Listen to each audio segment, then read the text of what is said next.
No, we had Jim Jones up here. Y'all ain't say This is where nothing. that shit started out. Y'all just let him keep talking. No. You see what he said, Kiss? Nah, they tried. He's on my side. You let him keep talking. What do you want me to do? Stop him? I tried to stop him. The man kept talking. We tried. I tried. Like Josh song with Lil Listen. I tried. Let me tell you something. I realized that man was determined to do that. And he waited for any. If we would have said Serena Williams or Venus, he would have said, "Yo, I'm better than Nas." Like he just was waiting for that them eyes. You brought up the little guy that did the comparison. And what I would have said, was, "Hey, it's an honor to be compared with the rap god." Any normal person I would have said, "It's nothing about." With that little kid. We have a whole new segment called Delusional Records out here. You invented it with that episode. This shit out of control out here. Like you a guy like you've been there since the Fresh Fist. You got Instagram. You see some of this shit sometimes. Yeah. And you just like, yo, this shit. I mean, it happened to me every day because it's like a lot of the things that I lived through as a child or whatever. It ain't around no more, so it's hard for people to even grasp what I'm talking about, right? It's like it's a poster. That's why shows like this is very important. Like it's a poster in my studio that's a Kris Kross poster, and it says, on tour with Michael Jackson, and people come in there and they like, I didn't know that happened. Yeah, Kris Kross went on tour with Michael Jackson. Like I wrote it up there, like I did it. Like this actually happened. Yo, you want to know what's crazy is? I think if they did a movie of anybody who had interactions of any kind with Michael Jackson, I would tune in every day. Like, you know what I'm saying? I'm so intrigued by MJ. That's why I asked you if he said it. You got any ill stories with MJ? He was Michael Jackson at all time, though. At all times. Michael Jackson was Michael Jackson at all times.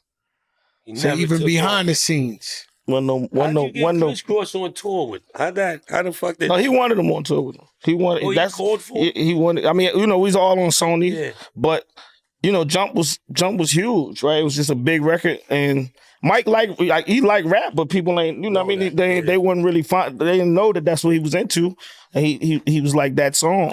Them kids, they got it, and he took them on tour. And we was having this argument about it because I don't think it's nobody else that rap that's ever opened for Michael Jackson besides Kris Kross. No. I remember Heavy D with Janet Jackson. I remember Biggie had to join with Mike, but nobody did that. I got a crazy story. I don't know if it's mine to tell, but my man 5001, Guy 5001. He got that budget for that, right? 70,000, some kind of crazy budget, and it never came out or some shit. Guy 5001. Rodney Jerkins calls him. Shout out to Rodney Jerkins, Hall of Fame, legend. All that brandy, all that. So he tells him, yo, come to the studio. I got an important customer for you. I can't tell you who.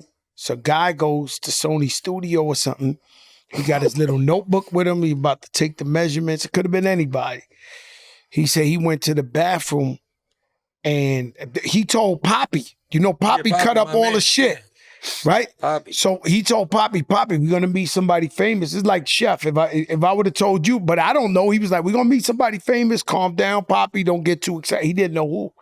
So he said he went to use the bathroom and he was about to piss. And the biggest guys opened the bathroom door and was like, they looked and all the shit. They was like, all right, you can come in, it's safe. And Michael Jackson walked in. Guy 5001 pissed on himself. He said he pissed on himself. And he had the fucking pad in his hands, like trying to cover. He was like, Poppy, let's go. Poppy, let's go.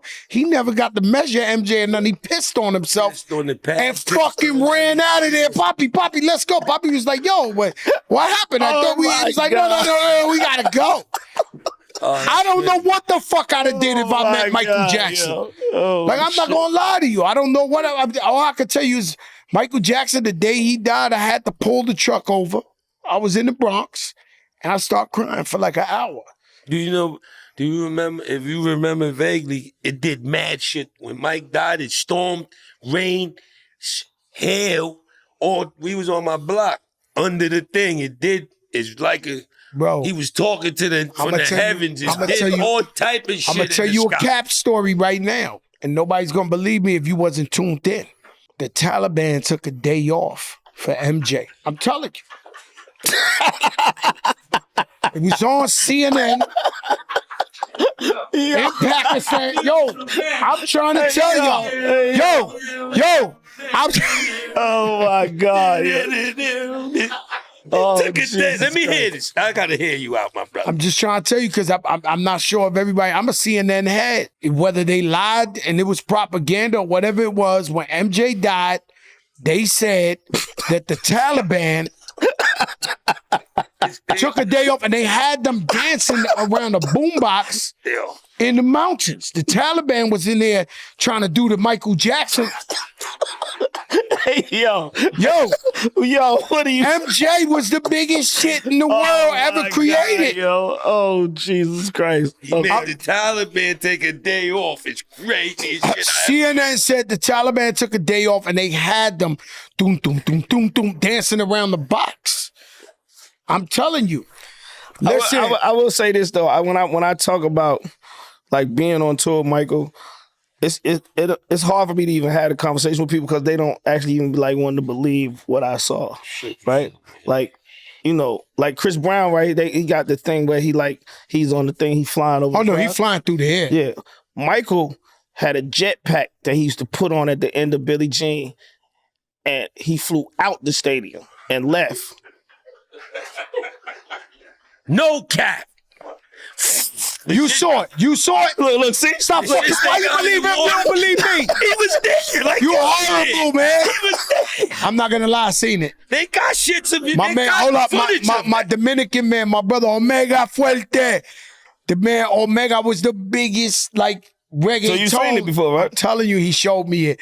He came to the studio in Miami. Omega was big, but he dissed the Dominican government. They don't let him come over here no more. He came to U.S. He thought he was the first guy to say, I'm never going back.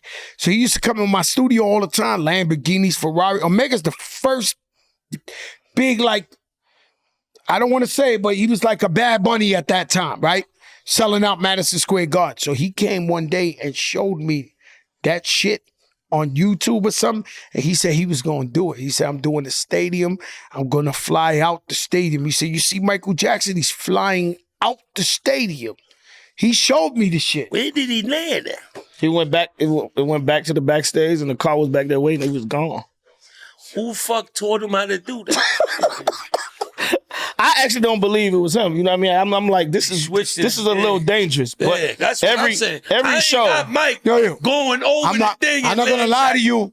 God bless Chris Brown trying to die on that thing. He not just flying in the air. He's like, you ever seen like little kids diving in a pool trying to crack their head? Like, dude, you be like, oh, like every time. This guy's flying in the air doing flip like 100 miles per hour. Chris Brown. Like, he believe in them wires or whatever he doing on that shit. Because he test the speed. I dare you test the speed of him and anybody else who did that shit. Chris Brown is doing it on stage. Like, I swear to God. I look at it and I be like, yo. Yeah, but he has to go that fast to get across the stadium. It's too big. Man, I ain't doing none of that shit.